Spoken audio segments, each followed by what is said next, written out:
Italy è indubbiamente un'opportunità, una vetrina italiana che si apre al mondo, quindi una grande denominazione come Conegliano Valdobbiadene Prosecco Superiore non può mancare un appuntamento di questo genere, e lo fa usando l'abito delle grandi feste.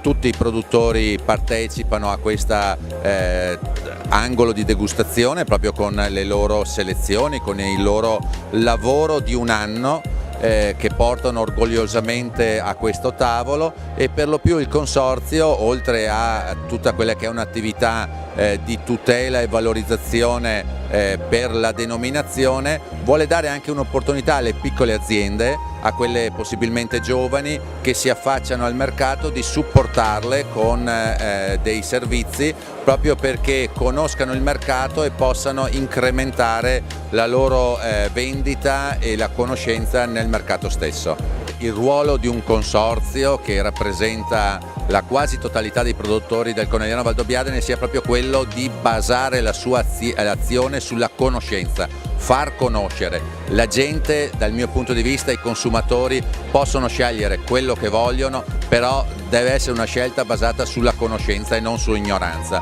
Per noi è importante far capire che all'interno di una parola Prosecco ci sono 3 denominazioni.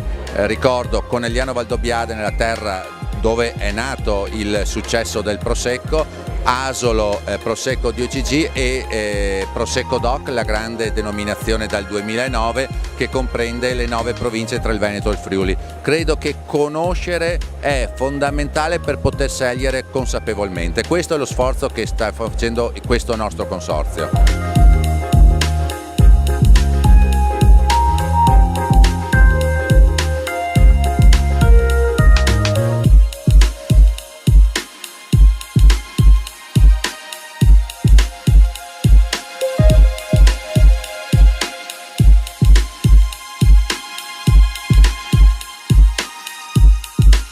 Presentare uno stand insieme dei 3 consorzi del mondo Prosecco sia un risultato indubbiamente importante, non per omologare, non per dare un messaggio che è tutto uguale, ma proprio l'obiettivo è esattamente il contrario: far capire che all'interno dell'universo Prosecco ci sono 3 mondi ben distinti, con storie, territori e valori ben marcati, e che il consumatore possa scegliere, possa conoscere e possa decidere consapevolmente.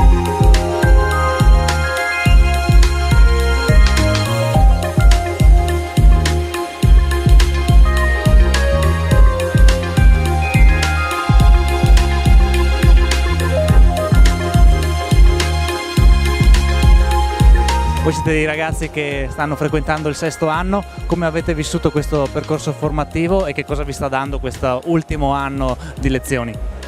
È una realtà molto interessante e il 6° anno ci sta dando molte soddisfazioni, sia dal punto di vista pratico con le attività di cantina e anche le uscite, sia dal punto di vista teorico, che ci sta dando le ultime, diciamo, nozioni su quali sono le nuove tecniche e soprattutto sulla sostenibilità dal punto di vista viticolo, dato comunque lo sviluppo, il boom del Prosecco, che sta diventando qualcosa di molto importante a livello globale, sia a livello di cantina con l'utilizzo di nuovi prodotti a base ad esempio di proteine, albumine, e sia anche dal punto di vista del vegano, che sta diventando comunque un business a livello globale.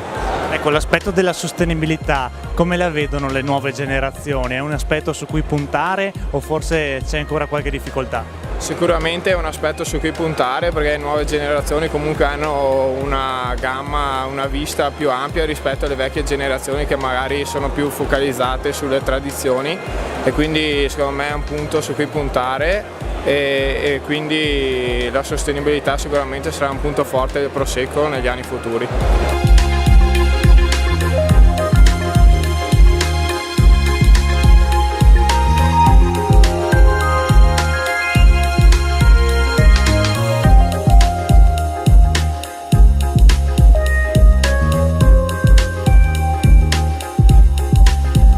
Prosecco Prosecco è sicuramente uno dei punti di forza del nostro export vitivinicolo. Le esportazioni segnano un trend di crescita costante. Il vostro prodotto è molto apprezzato in vari paesi dell'Unione Europea e nel Nord America. L'obiettivo credo che sia quello di conquistare sempre nuovi mercati, soprattutto nei paesi emergenti, e poi di fidelizzare sempre di più i consumatori al vostro prodotto, che è un prodotto straordinario.